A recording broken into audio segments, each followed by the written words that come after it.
Hey everyone, welcome back to Rising Father. For those of you who are new, I am Chris Rodack. I'm the father of an 11-year-old boy, Nathan, a 9-year-old girl, Lauren. I'm married to Sarah, and yes, life can be insane and crazy as a father, but it's also unbelievably amazing. I'm also the founder of the men's brand Rising Father and creator of the men's coaching program Men of Fire. This is where we get fathers disciplined, ripped, and teach how to lead their families with joy. I've been in the trenches now of fatherhood for 11 years, and I've learned a few things. Some of it the easy way, and a lot of it the hard way. But when I was a new dad, I was desperate for guidance, so I devoured parenting books, but I still felt like I was missing something. There's a lot of practical advice out there, a lot of dad hacks, but what I really craved was wisdom. Strategies that went beyond the day-to-day and helped shape the kind of father I wanted to be. So today I'm going to share 5 strategies I wish someone had told me 11 years ago.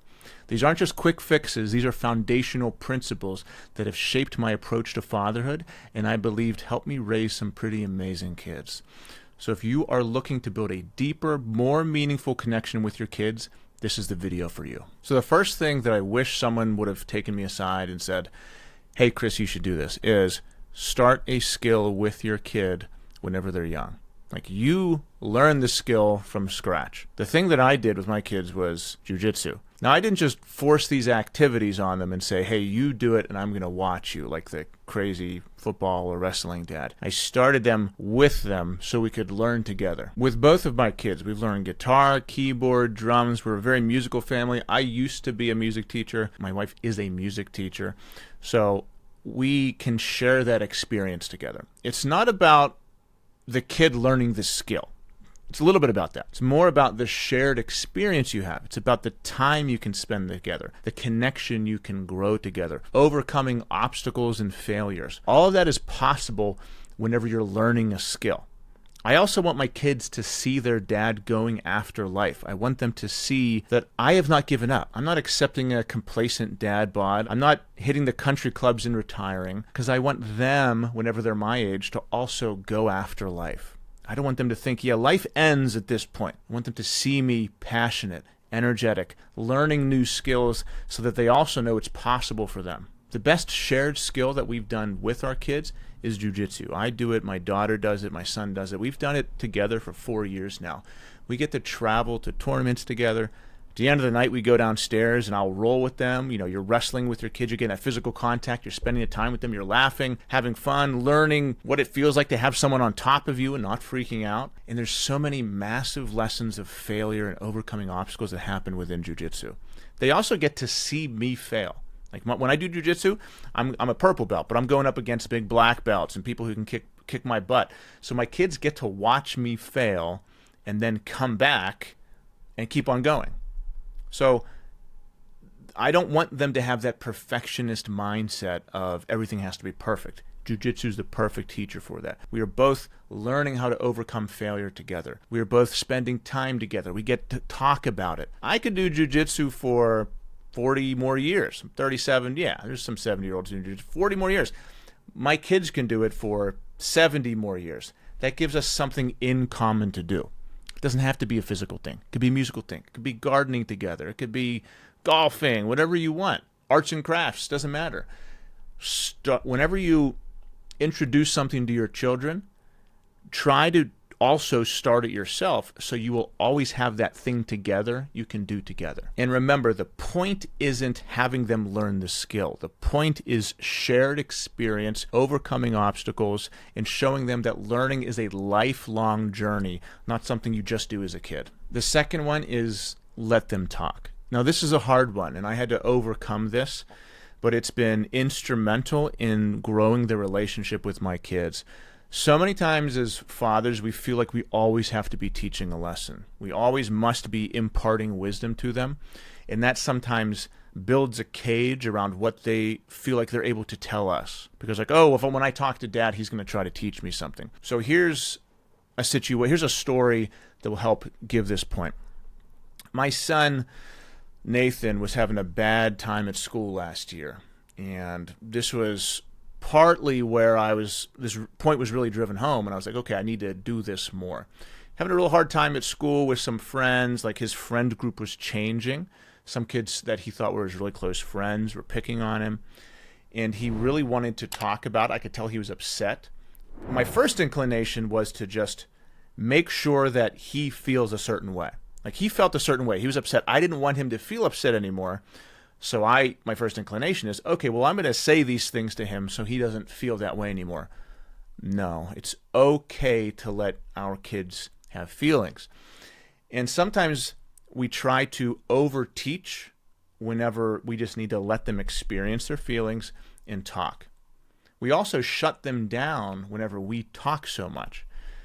And that happened in the past where my kids would be upset and I would take them out and be like, okay, you should blank, you shouldn't blank, you should, you shouldn't, instead of just doing what I'm about to tell you. And that is, I took Nathan out for a walk and I said nothing. I could tell he was upset, but I wanted to pull the information out of him, not push it out of him, not push my thoughts and ideas into him. So I took him out on a walk. We just walked around the block and I said nothing. And then he just started to open up and talk. He started to talk to me about what happened at school, and then I asked him questions that helped him open up more and more. No judgment. I didn't offer any judgment whatsoever, but I just allowed him to keep on opening up to me until he told me what was really bothering him in a really truthful and open way. Because I didn't shove my opinions and teachable moments down his throat, I got a teachable moment. So sometimes pushing and forcing our way does the opposite effect. And many times we just need to be quiet and purely be there for them and let them share on their own terms and timeline. Whenever you do this, you establish trust between your kids, and they know they can come to you. I'm sure many people watching know, whether it's your own relationship or someone else's relationship with their father, where you're just not comfortable going up and talking to them. It might even be awkward for you. I do not want to have that relationship with my kid. For me personally, because I don't want that kind of relationship, but also for him, I know that for him and my daughter Lauren, I know that they can develop better if they can get guidance from me. How can they get guidance from me? By talking to me. And if they don't feel comfortable talking to me, they can't get that guidance, and I can't help them, I can't mentor them. So I must allow them to feel comfortable talking openly, honestly, with no judgment, trying to watch the tone of my voice, watch the tone of my face, not be patronizing, not be shoving lessons down their throat, and allow them to just feel safe with me. The third one is let them fail. We want to offer support. We want to be their safe harbor, their lighthouse, as we call it in the Men of Fire program, but we do not want to rescue them from every failure. Why?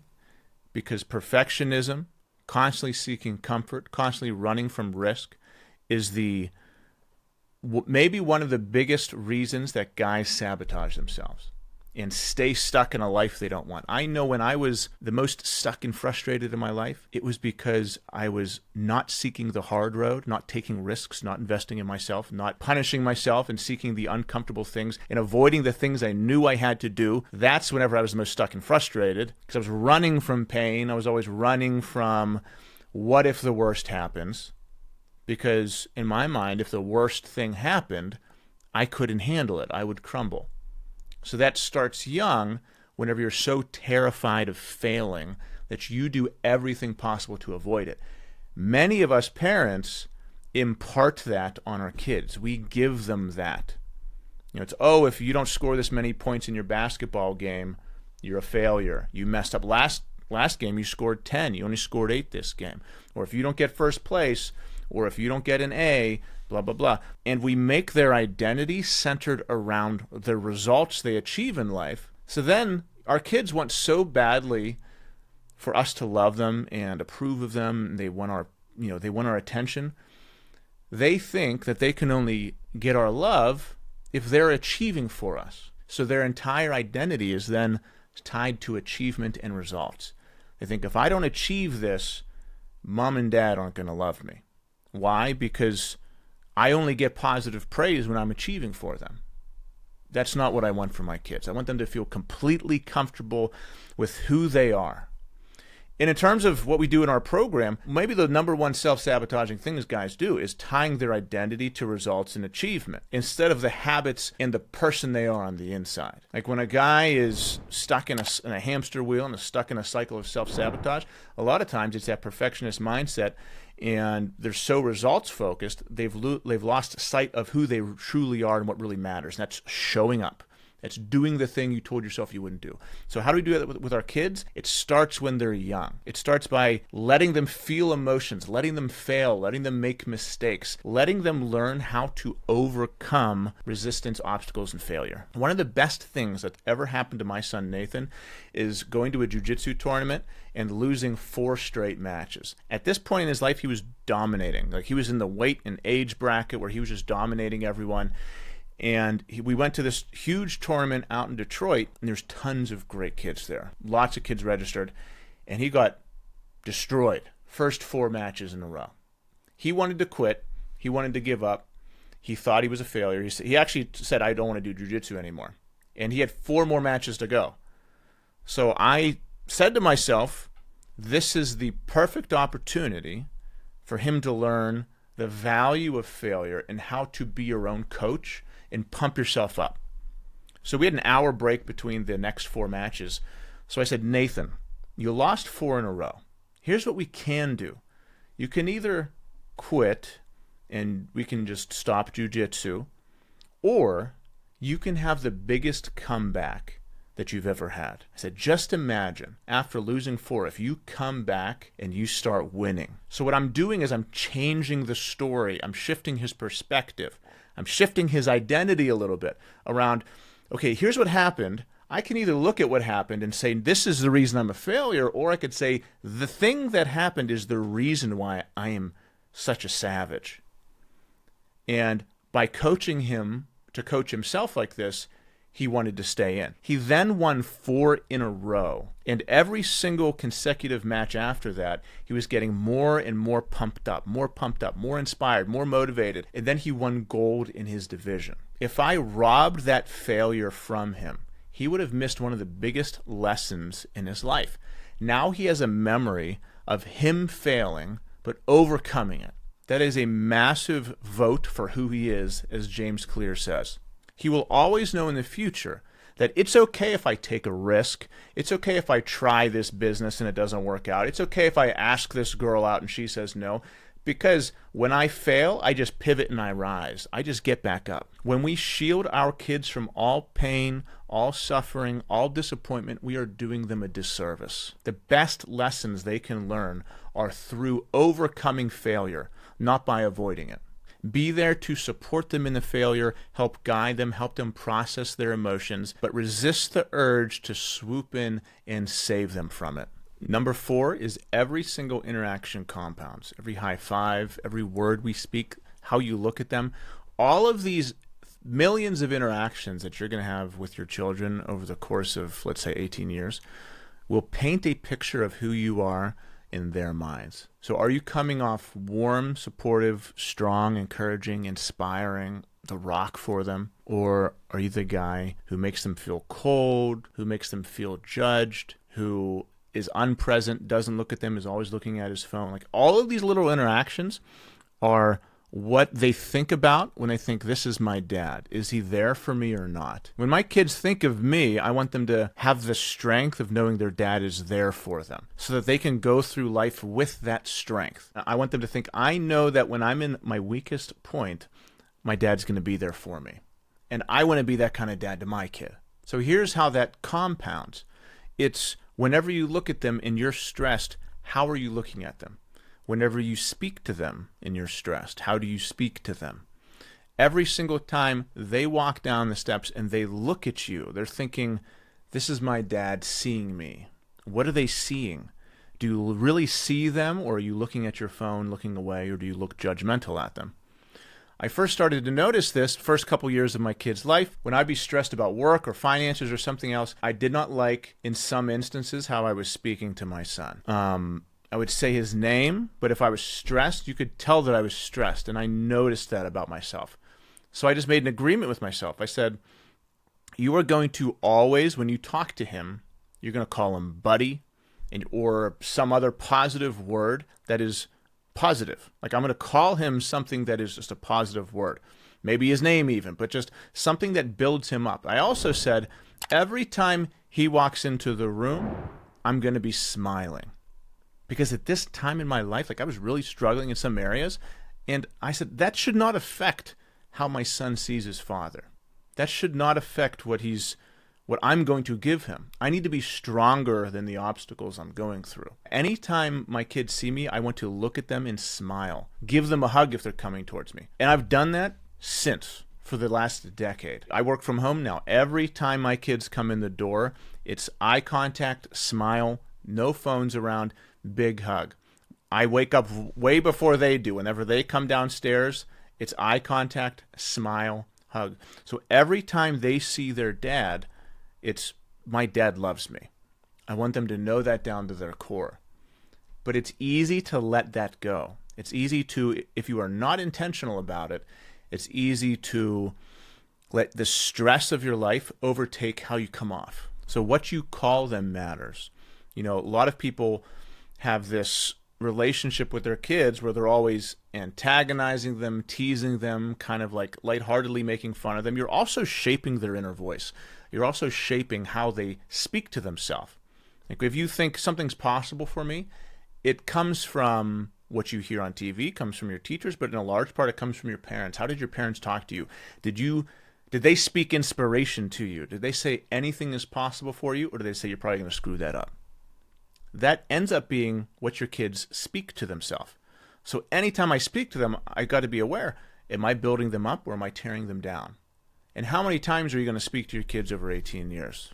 Thousands or millions. So if every single time you are building them up, you're guiding them, then you're going to have a very different person than if you're not intentional. I'm not saying you're never going to have to be firm or discipline your kids. I'm not saying that.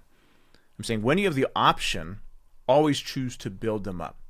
And don't allow the stress of your own life to color the relationship you have with your child. Just imagine if you started a small habit today with your child that was positive, and you repeated that every single day until they left you. How would your relationship be different? How would they be different? Every single day you said, I'm going to spend 30 minutes of non-screen alone time with each of my children. How would you be remembered, and how would you make them feel? How would they change if their father did that every single day? How would they change, and how would you make them feel, and how would you be remembered if every single day for the rest of their life with you, they were greeted with a smile and a hug from their father instead of coldness and tension? You would change their life. And number 5, the most profound lesson is that I am the biggest impact on who my children become, the person that I am, not what I tell them, but who I am, my habits, my mindset, my ambition, my energy, my health. They are always watching. They are always absorbing. That does not mean that your children will be identical to you. Many people grow up and they live in opposition to their father or to their mother. But that also means that if you are the person who's living in opposition to your parent, they are still controlling you 100% because you're saying, I don't want to be that, I'm going to do the exact opposite thing. So would you rather be a lesson for your children to avoid or be an inspiration to them? Be the model they can follow? Do you want to provide them a pedestal that they can start their life from, or they have to start from scratch? I want to show them a path they can follow for the rest of their life. How do I do that? I constantly work on me. I constantly work on being the most wise, loving, inspirational, best me I can be. Every single day I have to say, what habits should I be cutting out? What habits should I be replacing? How am I viewing the world in a sabotaging way, in a negative way, in a toxic way? What can I replace that with? How can I optimize these systems in my life so I can achieve more, so I can be more? All of these things compound over time into me being the best me. Our kids not only take our words. When your son says his very first word, it's like dada, or it's a swear word that you said, or it's something that you said. They don't only do that. They also take on your emotions. They take on your baggage. They take on your energy. I taught for 15 years in public schools. If I saw a shut down, anxious, stressed out kid, I would meet his parents. They were the same way. If I saw an athletic, in shape, energetic, outgoing kid, usually his parents were the exact same way.